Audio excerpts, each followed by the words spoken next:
182వ శ్లోకము. ఆబాలగోప విదిత సర్వానుల్లంఘ్య శాసన శ్రీచక్రరాజ నిలయ శ్రీమత్రిపుర సుందరి. ఈ శ్లోకంలోని మొదటి నామము ఆబాలగోప విదిత. ఇది 994వ నామము. ఇది 8 అక్షరాల నామము. ఈ నామంతో అమ్మవారికి నమస్కరించేటప్పుడు ఆబాలగోప విదితాయై నమః అని చెప్పాలి. ఆబాల అంటే పిల్లల నుండి, గోప అంటే గొల్లల దాకా, విదిత అంటే తెలియబడునది. ఆబాల గోప అంటే ఆబాల గోపాలము అని ఒక అర్థము. అంటే అందరి చేత తెలియబడునది, అందరికీ తెలియబడునది అని అర్థము. ఎవరికి అయినా తల్లి తెలియకుండా ఉంటుందా? పసిపిల్లవాడి దగ్గరి నుండి పరమాత్మ వరకు తల్లి లేకుండా ఉండరు, తల్లిని స్మరించకుండా ఉండరు. కాబట్టి అమ్మవారు ఆబాల గోప విదిత.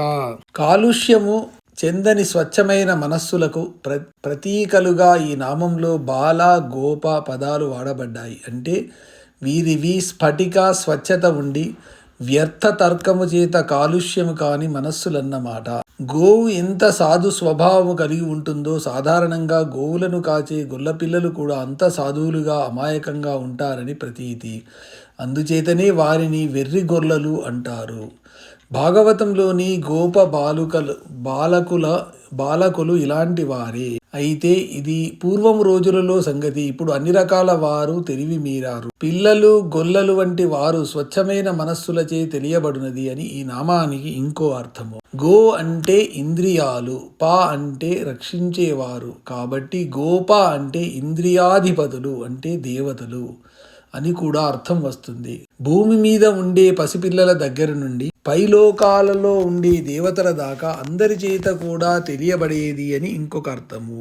బాలురు అంటే సనక, సనందన, సనత్కుమార, సనత్సుజాతు లనే అర్థము చెప్పుకుంటే బ్రహ్మ మానస పుత్రులు, బ్రహ్మవేత్తలు, స్వచ్ఛమైన పిల్లల మనస్సు కలవారు అయిన ఆ సనకాది కుమారుల చేతను, గో అంటే గోరాలకు, పా అంటే పతులైన గోలాధిపతుల చేతను కూడా తెలియబడేది అని ఇంకొక అర్థం. ఈ విధంగా ఈ నామానికి 3 అర్థాలు చెప్పవచ్చును. 1 ఆబాల గోపాలము చేత తెలియబడునది. 2 భూమి మీద ఉండే పిల్లల చేత దగ్గర నుండి పైలోకాల్లో ఉండే దేవతల చేత దాకా తెలియబడునది. 3 సనక సనందానాది కుమారులచే గోలాధిపతులచే తెలియబడినది. ఈ శ్లోకంలోని తర్వాతి నామము సర్వానుల్లంఘ్య శాసన. ఇది 995వ నామము.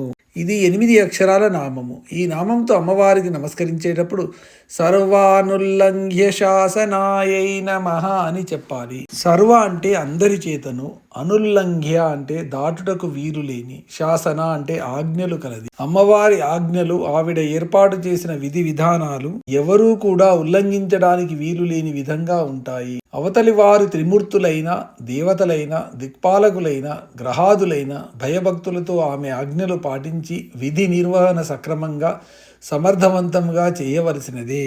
ఈ విషయమే తత్తిరీయములో కూడా చెప్పబడినది. తనకు విధించిన గాలి వీచటము అనే విధిని నిర్వహించకపోతే అమ్మవారు ఏం చేస్తుందో అని భయపడుతూ ఒళ్ళు దగ్గర పెట్టుకొని వాయుదేవుడు గాలి వీస్తాడట. అలాగే సూర్యుడు తపింపచేయడము, అగ్ని మండటము మొదలైనవన్నీ అని ఈ మంత్రాలకు అర్థము. చివరికి ప్రపంచంలోని అన్ని పదార్థాలు కూడా అవి ఎలా ఉండాలని శాసించబడ్డాయో అలా ఉండాల్సిందే. పంచదార ఎప్పుడైనా తీయగా ఉండాల్సిందే, ఉప్పు ఉప్పగా ఉండాల్సిందే, అల్లం కారంగా ఉండాల్సిందే. ఇలా ఉండాలని ఆ నిర్దేశాలు అమ్మవారి ఆజ్ఞలు అని తిరుగులేనివి, ఎవరు ఎదురు తిరిగి ధిక్కరించడానికి వీలు లేనివి. అందరికీ నచ్చేట్టుగా ఉంటాయా, నచ్చకపోయేట్టుగా ఉంటాయా అనే వాటిలతో సంబంధం లేకుండా అందరిపైన అమ్మవారు విధించే శాసనాలు అవి. పొరపాట్లు, ఉపసంహరణలు, మార్పులు ఈ శాసనాల్లో ఉండవు. అంటే మన ప్రమేయము లేకుండా, మన ఇష్టాలతో సంబంధం లేకుండా మనలని అమ్మవారు శాసిస్తుందన్న మాట.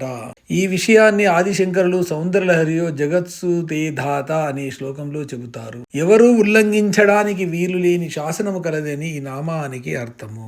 ఈ శ్లోకంలోని తర్వాతి నామము శ్రీచక్రరాజ నిలయ. ఇది 996వ నామము.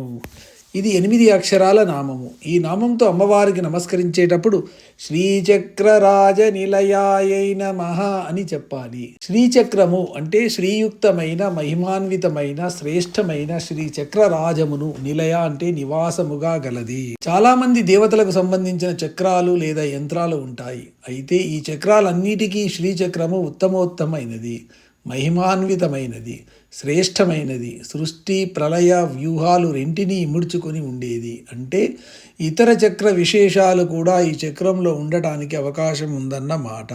ఈ నామంలోని రాజు అనే పదం కేవలం శ్రేష్ఠ అనే అర్థాన్ని కాకుండా చంద్రుడు అనే అర్థాన్ని కూడా సూచిస్తుంది. అప్పుడు రాజయోగము అంటే గొప్ప యోగం అనే అర్థం కాకుండా చంద్రయోగం అనే అర్థం వస్తుంది. చంద్రుడు అంటే మనస్సు, చంద్రమానస సోజాత అని సంకేతార్థాన్ని గ్రహించే చంద్రయోగము అంటే మనస్సును ఆత్మ లేదా పరమాత్మతో యోగించునది అని అర్థం వస్తుంది. అలాగే శ్రీ అంటే మంగళకరమైన మార్గములలో, చక్ర అంటే తిరుగాడు, రాజా అంటే మనస్సును, నిలయ అంటే నిలయముగా గలది అని ఇంకో అర్థం వస్తుంది. అంటే మంగళకరంగా ఉండే మనస్సే సర్వమంగళ అయిన అమ్మవారి నిలయము అనే అర్థాన్ని సూచిస్తుంది. ఈ చక్ర వివరాలన్నీ చక్రరాజ రథారూఢ అన్న 8వ నామ వివరణలో కొంత ప్రథమ భాగ అనుబంధంలోని ఎక్కువగా విపులంగా తెలుపబడినాయి.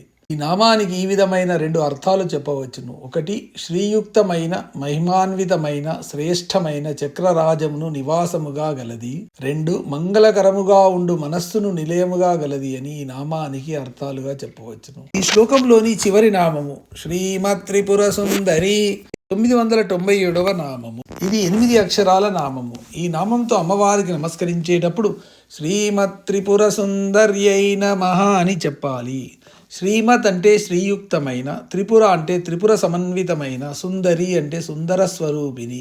ఈ నామంలో అమ్మవారికి చెప్పబడిన విశేషణాలు చాలా ముఖ్యమైనవి. ఏ విధంగా చూసినా, ఎప్పుడు ఎలా చూసినా మంగళకరంగాను, శుభప్రదంగాను, వైభవోపేతంగాను ఉండే లక్షణాలన్నీ శ్రీమత్ విశేషణము సూచిస్తుంది. త్రివిధములుగా ఉండే త్రిగుణ, త్రిలోక, త్రిస్థాయి, త్రికాల, త్రిశరీర, త్రినాడి, త్రికూట, త్రివర్గ, త్రివేదాది వర్గాలకు సంబంధించిన విషయాల సమన్వయాన్ని త్రిపుర విశేషణము సూచిస్తుంది. లోకాతీతమైన, ఆహ్లాదకరమైన, అనిర్వచనీయమైన, అపూర్వమైన రూప వైభవాన్ని సుందరీ పదము సూచిస్తుంది. ఇలా అత్యుత్కృష్టమైన విశేషణాలతో కూడా ఉండే అమ్మవారిని, ఆ అమ్మవారికి సంబంధించిన శ్రీవిద్యను సరియైన పద్ధతిలో ఉపాసించిన వారి జన్మ సార్థకమై జీవితము శ్రీమంతమవుతుంది.